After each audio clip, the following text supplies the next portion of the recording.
Winona Ryder always looked as if she had heard the bad news before everyone else. In a Hollywood built on manufactured smiles and polished perfection, she carried a different kind of electricity, watchful, nervous, intelligent, and impossible to smooth out. As Lydia Deetz in Beetlejuice, Veronica Sawyer in Heathers, Jo March in Little Women, and Joyce Byers in Stranger Things, she gave millions of misfits something rarer than glamour, the feeling of being strange and still being seen. Then, in December 2001, the bad news became her own. A security camera in Beverly Hills captured the moment that tabloids would replay for years. A beloved, Oscar-nominated actress accused in a shoplifting case that turned her from Gen X muse into public spectacle almost overnight. In the glare of that headline, the roles, the heartbreaks, the nominations, and the strange little worlds she had built on screen were suddenly forced to stand behind one public mistake. So what really happened to Winona Ryder, the girl Hollywood adored for being different, then judged when that difference stopped looking beautiful? Before we begin, leave a like for a fairer look at Winona Ryder's story. Not to erase the mistake, but to remember the artist beyond the headline. Before Winona Ryder made outsiders feel seen, she had been a child, learning how it felt to be seen wrong. Born Winona Laura Horowitz in 1971, she did not grow up inside the usual machinery of child stardom. There were no studio parents pushing her toward commercials, no childhood built around auditions, no early training in how to smile for a camera. Her world began closer to books, adult conversations, art, and counterculture ideals. When her family lived in the Rainbow community near Elk, California, there was no television, no easy glow from the outside world, and life often reached her through pages rather than screens. That kind of childhood gave her imagination. It also left her slightly out of step with the ordinary noise waiting beyond it. That shelter broke when the family moved to Petaluma, around the time she was 10. In public school, Winona was suddenly no longer protected by books, eccentric adults, or rooms where difference was normal. She was small, watchful, dressed differently, with short hair and a presence other children did not know how to read. She later recalled that a group of students mistook her for a gay boy and used a cruel slur before hurting her. The word itself does not need to be repeated here. What matters is what came after. The knowledge that a room could decide who she was before she opened her mouth. That is a hard lesson for a child. The bell still rings. The lockers still close. The hallway remains ordinary to everyone else. But for the child who has been marked by it, the room is never neutral again. Winona learned to watch before speaking, to measure faces before trusting them, to understand that the world can invent a version of you and punish you for it. Long before Lydia Deetz stared at the adult world with gothic suspicion, Winona had already learned what it meant to stand inside a room and feel misread. Acting gave that wound a shape. When she began studying at the American Conservatory Theater in San Francisco as a teenager, performance was not just a road toward fame. It was a place where a girl who had been misunderstood could try on other lives without having to apologize for her own. She did not enter Hollywood polished, sunny, or eager to please. She entered with the eyes of someone who had spent years standing just outside the circle, noticing what people reveal when they think the strange girl is not listening. That became Winona Ryder's first gift to the screen. The very quality that once made her vulnerable in school became the thing the camera could not stop following. It was not conventional beauty. It was not ordinary teenage confidence. It was the look of someone who had survived being misread and would one day turn that misreading into a language for every outsider who had ever felt wrong in the room. Before Hollywood understood Winona Ryder, it almost made the same mistake the school hallway had made. It looked at her too quickly, judged her too early, and missed the strange light that would later make her unforgettable. In a casting room, rejection can arrive without drama. A glance, a sentence, a door opening for the next girl. Winona later remembered being told, with brutal simplicity, that she should not be an actress because she was not pretty enough.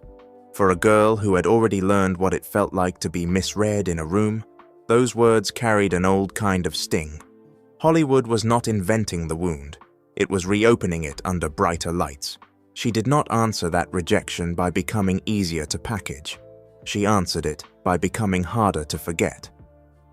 In Lucas in 1986, when she was only about 15, Winona appeared as Rena. The role did not make her a star overnight, but the camera noticed something the casting rooms had almost missed. A young actress who did not ask to be admired, who seemed to be studying the world before deciding whether it was safe to step inside it. She was small, serious-eyed, watchful, and difficult to place. Not the sunny girl next door, not the polished ingenue, not the manufactured teenage dream Hollywood usually knew how to sell. That reserve became her power. Winona did not glow in the obvious way young actresses were often expected to glow. She flickered. She carried the tension of someone who had learned early how it felt to be misread, and that tension made even a quiet scene feel alive. She seemed darker, sharper, more alert, like a girl standing at the edge of the room, hearing the truth beneath the conversation. What others mistook for awkwardness, the camera began to read as mystery. Then Beetlejuice arrived in 1988, and Tim Burton gave that strangeness a house of its own. Lydia Deetz was not simply a teenage girl in black. She was a child moving through a home where the adults kept missing the point, staring at the living world as if it were already a little dead. Winona did not force Lydia into a symbol. She let the loneliness sit in her eyes, the sarcasm rest on her mouth, the stillness do half the speaking. For young viewers who felt too odd, too sensitive, too unseen, Lydia did not look like a costume. She looked like recognition. Soon after, Heathers in 1989 sharpened that recognition into something colder. Veronica Sawyer was not just another outsider watching from the margins. She stood inside a dark high school satire where popularity had become a machine, and cruelty knew how to smile for the yearbook picture.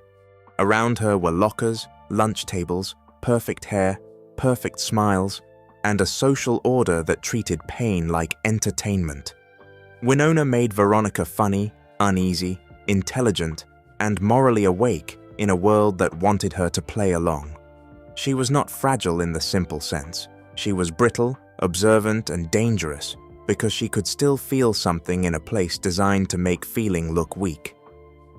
By the end of the 1980s, Hollywood had begun to realize that Winona Ryder's difference was not a problem to correct. It was the whole reason the camera kept returning to her. The girl once told she was not pretty enough had become the face of characters who made conventional beauty feel shallow. She did not represent perfection. She represented the people who stood outside it, the ones who watched, noticed, doubted, and survived. And as the 1990s approached, that strange, watchful presence would carry her into something rarer than early stardom: cultural memory. After Beetlejuice and Heathers, Hollywood could have locked Winona Ryder inside the image that had saved her: the strange girl, the dark girl, and the beautiful outsider at the edge of the room. But her strangeness was never a costume. It was a language, and in the early 1990s, she began proving how many forms that language could take. In Edward Scissorhands in 1990, she stepped into a softer, sadder fairy tale. Kim Boggs was not Lydia Deetz in brighter clothes. Across from Johnny Depp's silent loneliness, Winona let tenderness, fear, guilt, and compassion move quietly across her face. Then Bram Stoker's Dracula placed her inside candlelight, old longing, and a more classical kind of myth. Hollywood could no longer keep her confined to the teenage margins of the industry. By the age of innocence in 1993, under Martin Scorsese's direction, Winona made stillness feel dangerous. As Mae Welland, she turned innocence into something watchful, controlled, and quietly difficult to defeat. The performance brought her an Oscar nomination and a Golden Globe win, changing the temperature around her name. She was no longer only a cultural symbol for young outsiders. She was an actress serious rooms had to take seriously. In 1994, Reality Bites made her the face of Gen X uncertainty without ever asking her to announce a generation. Lelaina Pierce was smart, lost, sarcastic, sincere, and afraid of selling out before she had even figured out how to survive. That same year, Little Women gave Winona one of her most enduring roles. At about 23, she played Jo March as stubborn, tender, restless, proud and lonely in the way ambitious girls can be lonely when the world keeps asking them to become smaller than their imagination. Behind Little Women was a private tragedy that gave the triumph a permanent shadow. Winona connected the film to Polly Klaas, a 12-year-old girl from her hometown of Petaluma whose disappearance and death had shaken the entire community. During the desperate search, Winona had put up a $200,000 reward of her own money to help bring Polly home. When she later dedicated the performance saying, "This movie is for Polly," the words carried the weight of absolute grief. It sounded like a candle placed inside the brightest, most painful room of her career. At her peak, Winona Ryder was not a star placed safely on a pedestal. She felt closer, stranger, more breakable, and more alert. She had carried the outsider into gothic comedy, black satire, fairy tale, period drama, Gen X confusion, and American literature. Each role gave the same wound a different shape. But the closer she came to the absolute center of the cultural landscape, the faster her private life was stripped of its privacy. Hollywood had learned how to love her difference. Soon, the culture around her would learn how to sell it, question it, and punish it.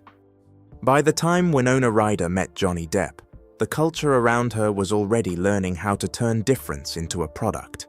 Their romance began around 1989, when she was barely out of girlhood, and both of them were still young enough to believe love could remain private under flashbulbs. She was the watchful Gen X actress with dark eyes and an outsider spell. He was the rising rebel with the wounded glamour magazines loved to frame. Together, they looked almost impossibly right for the era. Two beautiful misfits who seemed to have found, in each other, someone fluent in the same strange language. That was why the public wanted to believe in them so badly. In a town built on image, Winona and Johnny seemed to offer something unplanned. Young love with black clothes, shy smiles, restless eyes, and the reckless tenderness of people who still thought forever could survive being said out loud. When Johnny tattooed "Winona Forever" on his arm, the phrase may have begun as a private vow, but it instantly became larger than two people. It made forever look possible, even in Hollywood, but the media understood them almost too well. They were not allowed to remain only two young people trying to love each other. They became a symbol. Red carpets, press photos, magazine covers, and the kind of public fascination that turns a real relationship into a story strangers feel they own. The more beautiful the image became, the less private the people inside it were allowed to be. That is what made the ending hurt in such a strange way. When the relationship broke, the world did not let it end quietly. The tattoo was changed from Winona Forever to Wino Forever, a small alteration on skin that allowed the breakup to keep living in public long after private grief should have been allowed to fade. To the outside world, it became a punchline, a pop culture detail, a famous anecdote. For Winona, it was simpler and more painful. She later called it, "my first real heartbreak." That sentence pulls the story back from myth. It was not just a tattoo, not just two famous young faces frozen in early 90s memory. It was Winona's first great public heartbreak, the first heartbreak the world refused to let her have in private. After Johnny Depp, she kept working, kept changing, kept earning serious roles, but something around her had shifted. From then on, the world was no longer satisfied with watching only her performances. It wanted the life behind them too. The love, the wound, the symbol, and every souvenir it could keep after she had moved on. The late 1990s did not push Winona Ryder out of Hollywood. They made the room around her colder. The very charge that had once made her magnetic began to feel less like a gift and more like something she was expected to carry on command. Hollywood still wanted the strange girl, the nervous intelligence, the dark spark that made her unlike anyone else. But the business around her had changed. The press had grown sharper. Tabloid culture was sharpening its teeth. And the same nervous energy audiences once read as magic was beginning to look, to a less patient culture, like something it could question, mock, or turn into a warning sign. Winona was still working, and she was still choosing difficult material. In 1999, Girl, Interrupted became one of the clearest examples. She did not simply appear in the film as Susanna Kaysen, she helped bring the project to the screen. The subject was not easy, and it was not designed to protect a star image. It dealt with young women, pain, instability, and the frightening feeling of not being able to explain yourself to the world. In many ways, it belonged to the emotional territory Winona had carried for years. But when the film reached audiences, much of the spotlight moved toward Angelina Jolie, whose performance became the awards season story. It did not erase Winona's importance. It revealed something quieter. Even in a project she had helped carry, the room was learning to turn its head elsewhere. Her private life after Johnny Depp became quieter, but not truly private. Her relationship with Matt Damon drew attention without becoming the same kind of cultural myth. They appeared together in a different media climate, one less romantic and more watchful. The story was not as loud as Winona Forever, but that almost made the scrutiny colder. The public was no longer building a fairy tale around her. It was beginning to study her as someone whose next misstep might explain the unease it had always sensed. Behind the roles, interviews, and public appearances, Winona would later admit the truth in a sentence stripped of drama. "I was exhausted." The words matter because they do not ask for pity. They simply return weight to the years that had been made to look glamorous from the outside. She had worked since her teens, carried fame before adulthood had settled around her, lived through public love, public heartbreak, demanding roles, hotel rooms, press junkets, and red carpets where the smile had to arrive before she was ready to give it.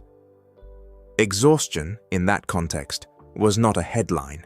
It was the sound of a person running out of ways to perform being okay. As the 2000s approached, Hollywood was no longer the place that had lifted Winona for being different.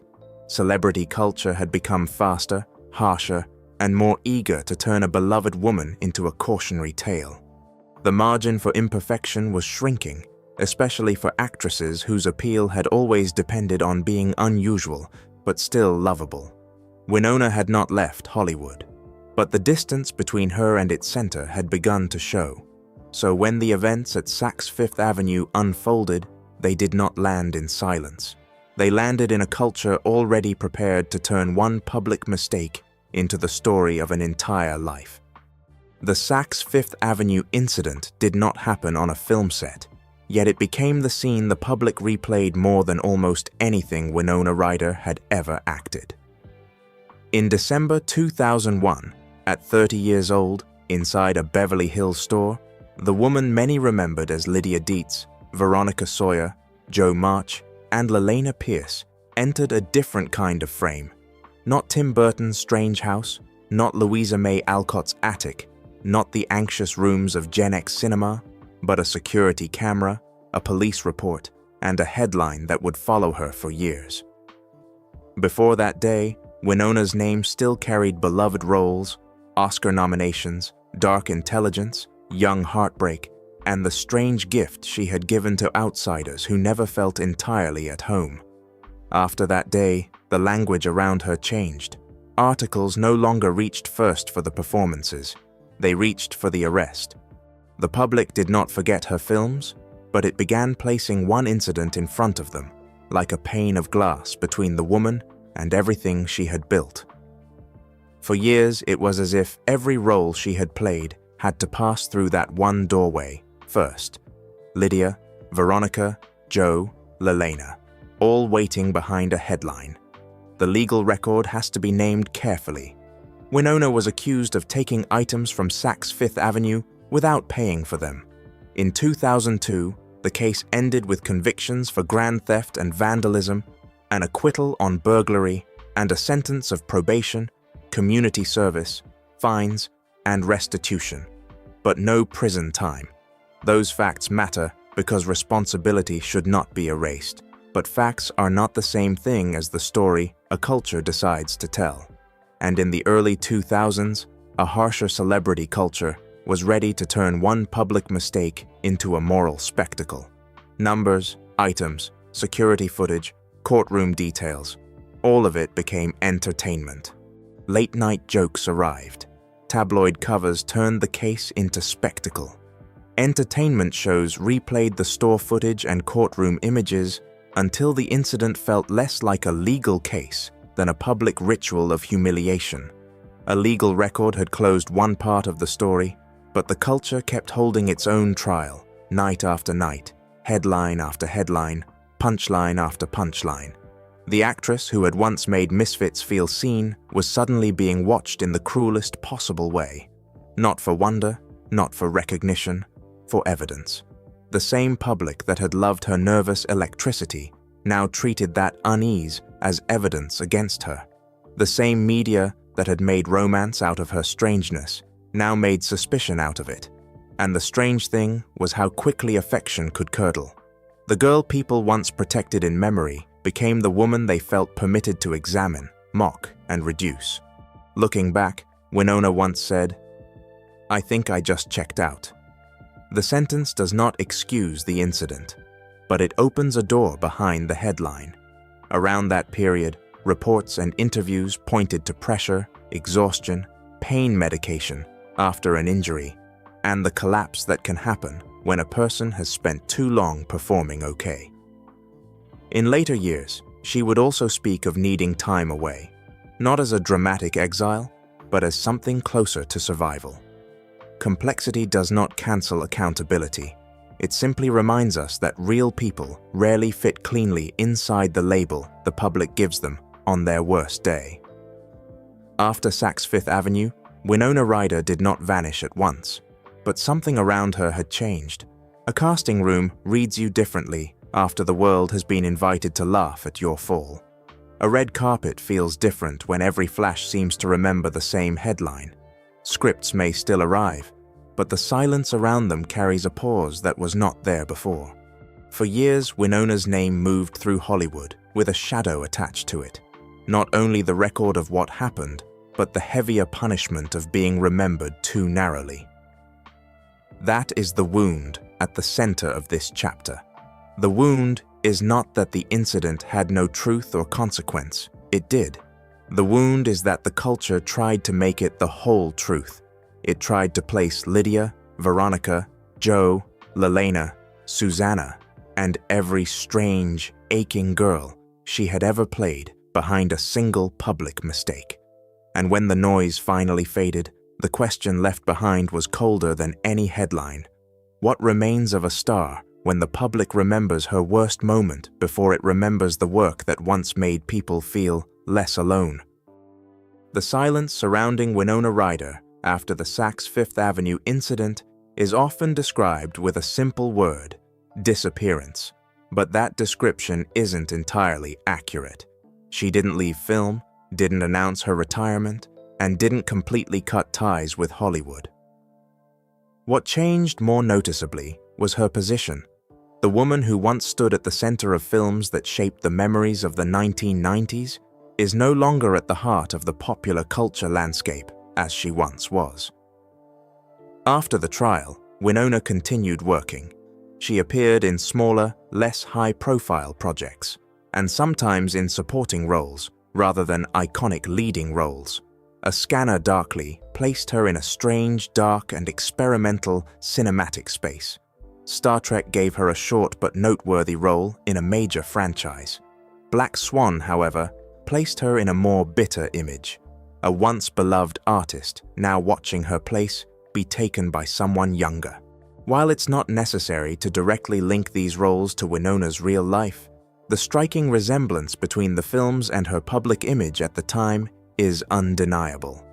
It's worth noting that she wasn't completely erased from the industry.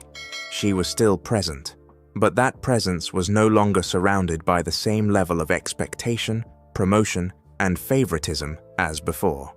Hollywood in the early 2000s changed rapidly. Female roles in major films shifted to different image types. Entertainment media also no longer viewed stars with the same patience.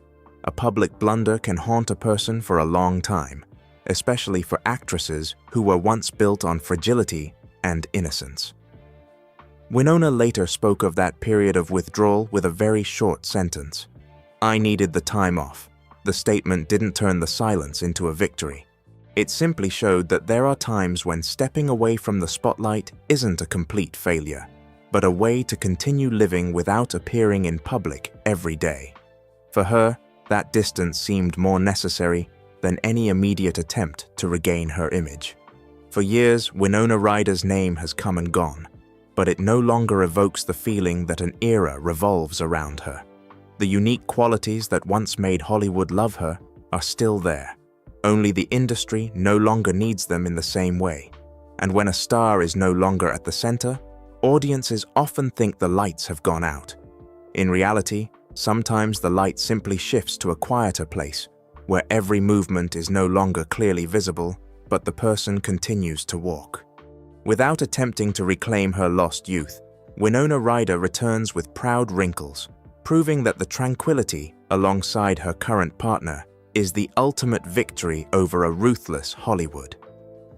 When Stranger Things premiered, Winona played Joyce Byers, a small-town mother with an ordinary job, raising her child amidst daily exhaustion, and then becoming consumed by the fear of losing her child. The role didn't require glamour. It demanded tension, perseverance, and the feeling of a woman accustomed to not being immediately believed. Joyce Byers became a comeback that suited Winona better than any flashy role. Older audiences saw in Joyce familiar facets of Winona: sensitivity, a worried gaze, the way a vulnerable person clings to what they believe is right. Younger audiences, who may never have seen Heathers or Reality Bites, knew her as a mother figure in the Hawkins world. This return didn't erase the past. It simply opened another door for the public to see her from a different perspective. Then, Winona's return as Lydia Deetz in Beetlejuice created a quiet circle. Lydia was once the girl in black, living on the fringes of the adult world, viewing the world with a detached gaze. When Winona returned to that character, she was no longer the girl of the past. Lydia was no longer static in memory. This return wasn't to prove that time hadn't passed. On the contrary, it showed that time had clearly passed, and Winona could still be present in the very image that defined her. Off-screen, her personal life remains private. Winona rarely makes public appearances in the way a celebrity needs to be seen.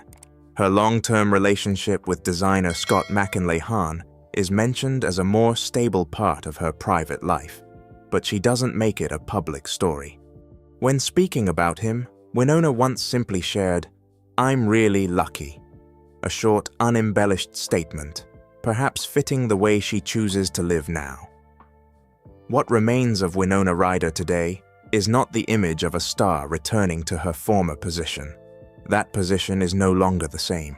Hollywood is no longer the same. She returns with more mature roles and maintains a private space that the spotlight cannot completely engulf. From there, her story leads to a quieter conclusion, not disappearing, but learning to live outside the center of the era that once called her name. For many years afterward, Winona Ryder's silence wasn't a complete disappearance, but rather a self-inflicted retreat from the ruthless consumption of tabloid culture in the early 2000s. Returning as the mother figure Joyce Byers, or a mature Lydia with visible wrinkles around her eyes, she wasn't trying to recreate her former innocent image. Her current presence alongside Scott McLean, away from the noise of social media, is proof that an artist can exist without being the center of attention. Winona Ryder's story, therefore, is not just a record of a fallen star, but a portrait of the perseverance and dignity of an individual who has navigated both the glorification and scrutiny to find her own quietude. Which of Winona Ryder's roles do you remember most? Lydia Deetz, Jo March, Veronica Sawyer, or Joyce Byers? Leave a comment and don't forget to subscribe to the channel if you want to see more true portraits of Hollywood.